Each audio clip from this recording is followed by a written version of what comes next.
Olá pessoal, tudo bem com vocês? Espero que sim, espero que bem. Sou o Renan Ribeiro. Sejam todos bem-vindos a mais um vídeo onde falaremos sobre a evolução dos modelos de administração pública, mais particularmente sobre o gerencialismo, aquele modelo que não que sucedeu à burocracia, mas que ele agregou uma nova camada ao tecido burocrático já existente, tendo em vista que só a burocracia ela não foi, vamos dizer assim, eficaz em todos os aspectos. Fora a questão da discussão da crise do modelo de bem-estar social na Europa, mas assim isso não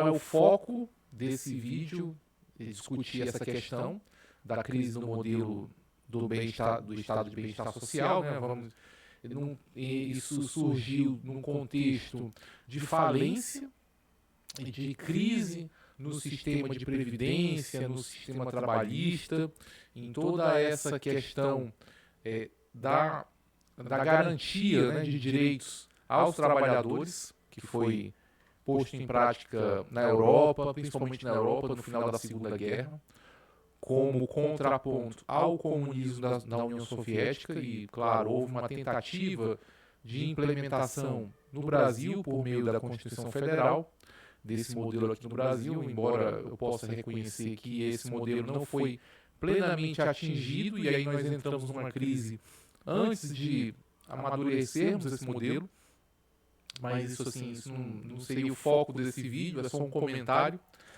E sendo que o gerencialismo é um modelo de gestão pública que visa aplicar os princípios do setor privado, setor empresarial, na área pública, na administração pública, com foco nos resultados, na eficiência, na geração de produtos e serviços, produtividade, economicidade, redução de custos e com foco em resultados, promovendo a redução dos custos. O modelo ele tem origem principalmente nos Estados Unidos e no Reino Unido, por meio do presidente Ronald Reagan e da primeira-ministra Margaret Thatcher, que implementaram diversas mudanças no setor público para acomodar esse modelo, e ao mesmo tempo foi uma época de muita supressão, muita diminuição de direitos trabalhistas.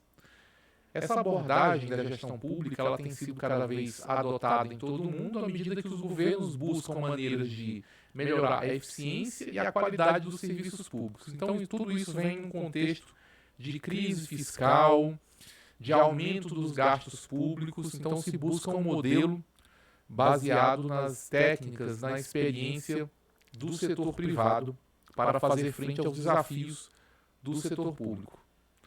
Então, no Brasil, nós tivemos esse modelo impulsionado pelo Programa de Desburocratização da Administração Pública Federal, promovido pelo Instituto MARE, que é o Ministério da Administração Federal e Reforma do Estado, capitaneado aí pelo autor, pelo Bresser Pereira, e de forma a adotar esse modelo no Brasil, tornando a administração pública mais eficiente, adotando mecanismos de gestão por resultados e adotando modelos que são utilizados no setor privado, como por exemplo, a avaliação do desempenho, os incentivos para o alcance dos resultados, então buscando diminuir a excessiva burocracia, buscando também a otimização e a melhoria de processos e sendo também seguindo-se da necessidade de enxugamento do Estado, promovendo a privatização de determinados serviços que considerados não essenciais, a descentralização da execução dos programas públicos, das ações do poder público por meio de convênios, por meio de contratos de gestão, por meio de privatizações, buscando a maior eficiência, o corte de gastos, a desregulamentação, o corte da burocracia excessiva, sendo que o Bresser Pereira ele foi ministro do Ministério da Administração Federal e Reforma do Estado, e ele enfatizou que, basicamente, essa reforma não seria simplesmente reduzir o papel do Estado, mas melhorar a sua capacidade de atuar de forma eficiente e eficaz, com foco na gestão, com foco nos resultados. E, claro, descentralizando, privatizando, dando mais autonomia e, por consequência, também fragmentando a execução do orçamento público por meio de diversas entidades, tanto públicas como privadas, que gerem serviços, que gerem recursos públicos, e aumentando a autonomia e a responsabilização.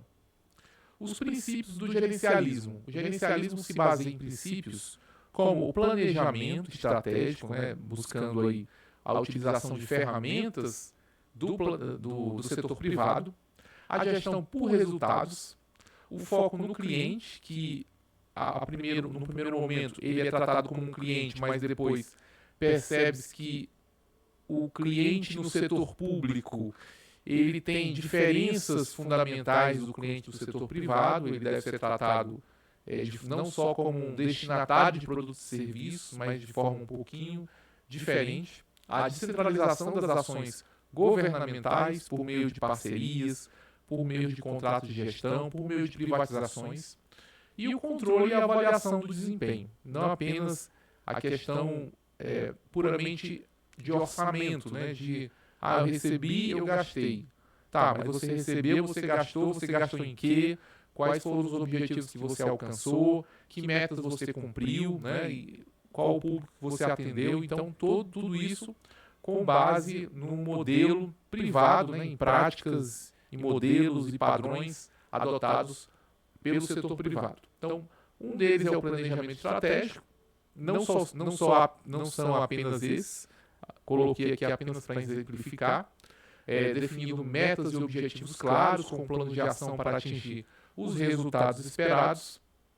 Também a gestão por resultados, com a avaliação do desempenho, da eficiência, da efetividade das ações e programas governamentais, com foco na entrega de resultados, de produtos e serviços para a sociedade, e produtos e serviços de qualidade.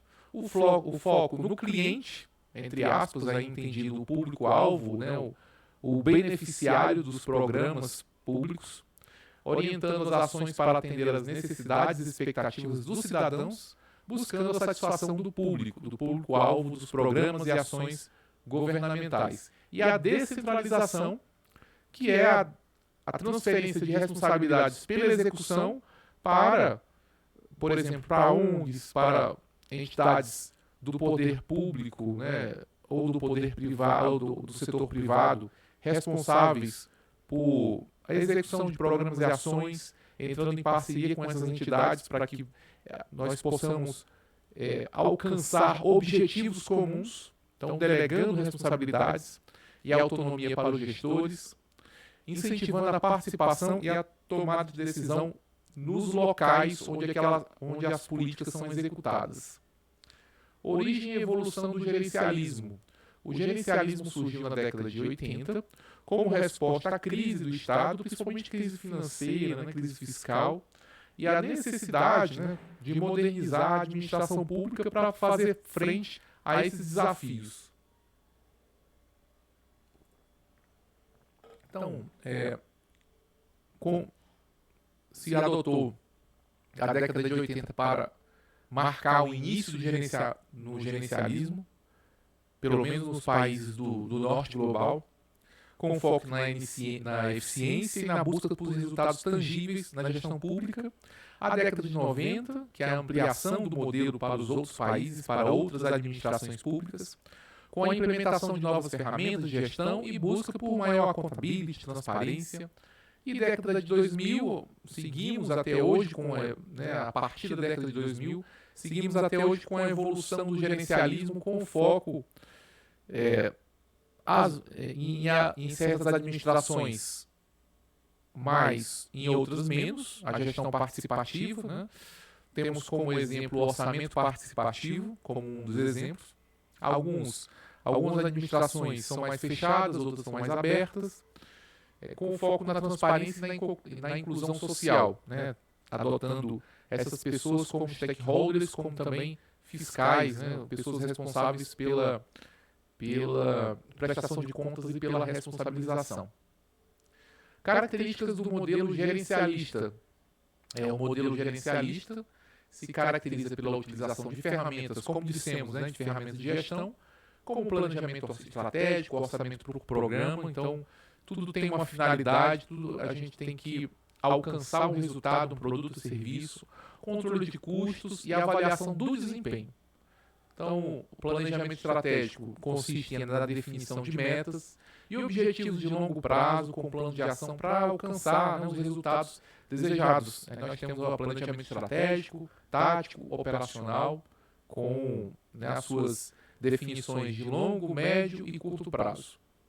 Orçamento por programa, alocando recursos para programas específicos, e não apenas aquele orçamento pura e simplesmente para sustentar uma repartição pública.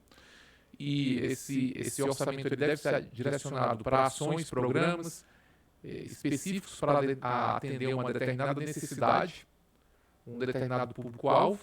E, claro, esses programas devem ser monitorados, devem ser avaliados, e o seu impacto na entrega dos resultados deve ser visto se esse impacto está sendo efetivo, se não está sendo efetivo, propondo medidas corretivas, mudança de rumos, ou mesmo extinção daquele programa ou daquela política.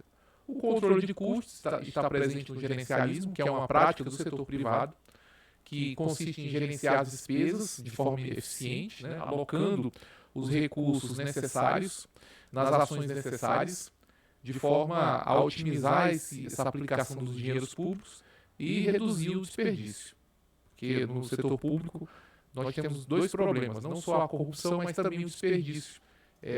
Licitações para, muitas vezes, equipamentos que não serão usados, que ficam encostados, que não têm uso, que não são utilizados para o público-alvo. E aí na TV, nos jornais, nós temos diversos exemplos de escolas que não são terminadas, de equipamentos que são comprados, mas não são postos em funcionamento, nos hospitais, nas clínicas.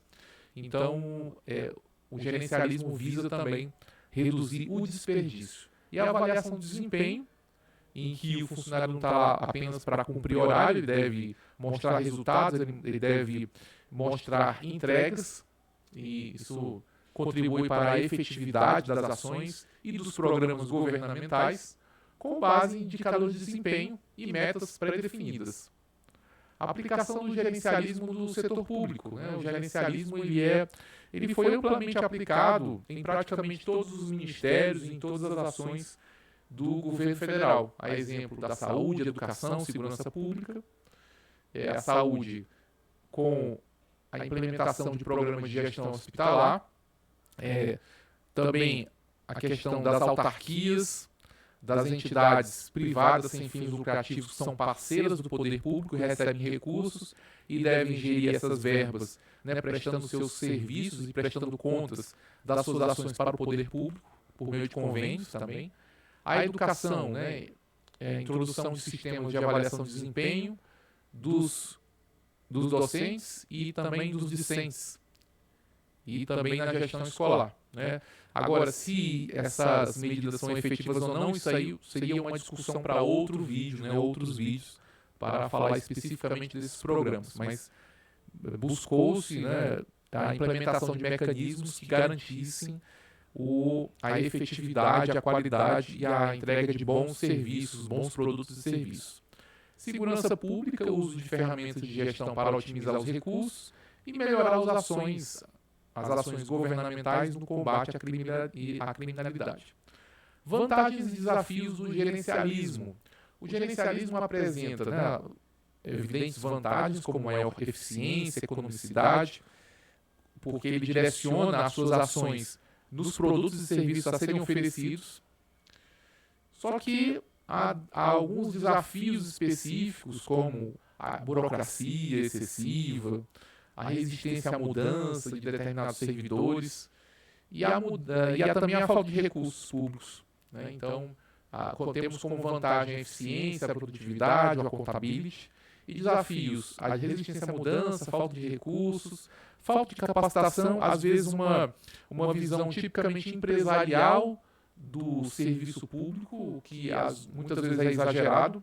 Então, o público-alvo é visto apenas como clientes, e não deve ser assim. Nós temos cidadãos, pessoas que têm um alcance bem maior do que simplesmente uma clientela de uma empresa, tendo uma série de direitos, uma série de características que são diferentes do setor privado, já que nós estamos lidando com recursos públicos e esses recursos pertencem a essas pessoas, né, são recursos públicos, e são, né, algumas limitações do gerencialismo.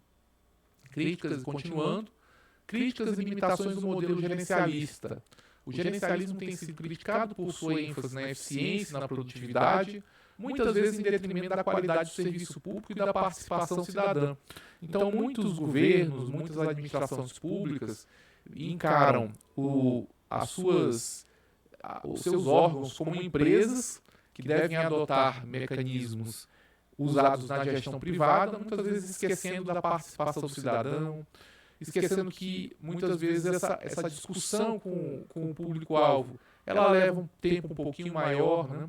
Então isso muitas vezes é desconsiderado. Às vezes você tem um conselho formado apenas por servidores daquele órgão, você não inclui as pessoas nos conselhos, você não inclui as pessoas nas instâncias de decisão, e isso vai acarretando um distanciamento do governo do seu público-alvo, gerando, né, entre outras, né, a desumanização.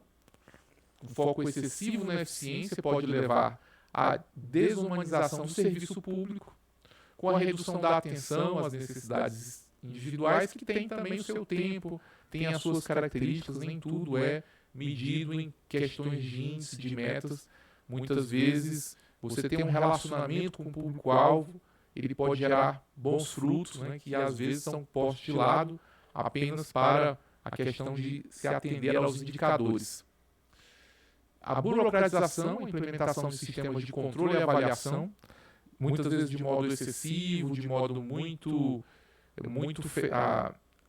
apegado à legislação, né? Às vezes se faz uma legislação muito restritiva, muito excessiva. Isso leva à burocratização dos processos, com o aumento da complexidade administrativa, muitas vezes controles desnecessários, verificações que são irrelevantes e modos de operar que são muitas vezes que são antiquados, né? Que podem ser utilizados de uma outra forma. Muitas vezes buscando uma obsessão pela legalidade, que muitas vezes ela é falsa, né? Ela é desnecessária. A legalidade pode ser atingida por outros meios, inclusive por meios digitais, pela digitalização dos serviços, pela transformação digital. E a falta de participação, ou seja, a centralização das decisões por meio de um modelo excessivamente orientado para resultados e baseado em uma entidade privada. Muitas vezes ele fica descasado com as finalidades e as peculiaridades do setor público, em que você tem uma tomada de decisão muito centralizada, muito fechada, muito gerencialista, e essa centralização e falta de mecanismos de participação efetivos da sociedade, elas vão gerando um distanciamento entre o Estado e a sociedade. E as perspectivas, né, futuras do gerencialismo da administração pública. O gerencialismo continua a evoluir, né, por conta até das suas limitações, e trabalhando-se para tentar superar essas limitações, para que nós possamos ter um governo, né, uma administração pública mais participativa, transparente, com foco na inovação, com foco na tecnologia e com foco nesse diálogo, na governança pública, não só na questão gestionária, mas sim, nós temos evoluído, temos procurado evoluir. Algumas administrações mais evoluídas, outras mais apegadas ao modelo gerencial, mas esse gerencialismo ele tem que estar embaixo da governança pública, que é a divisão do poder do Estado com o cidadão, com as pessoas que são os próprios beneficiários daquela política pública. E, claro, as perspectivas do gerencialismo, ele tem como finalidade o aumento da transparência, porque ele tem toda essa questão dos indicadores, da gestão por resultados, então ele contribui sim para o aumento da transparência.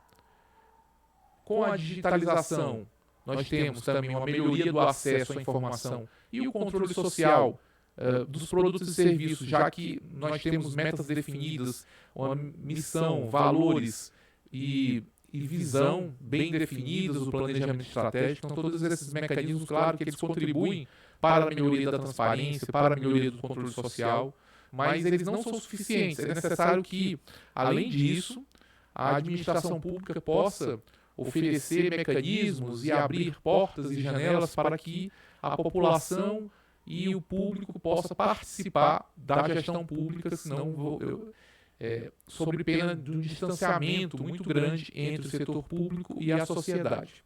A inovação faz parte desse processo, com o uso de tecnologias digitais, o uso de ferramentas de internet, de comunicação, o uso de aplicativos, toda uma digitalização dos serviços públicos para facilitar, para dar agilidade, para dar velocidade, para simplificar as demandas da sociedade.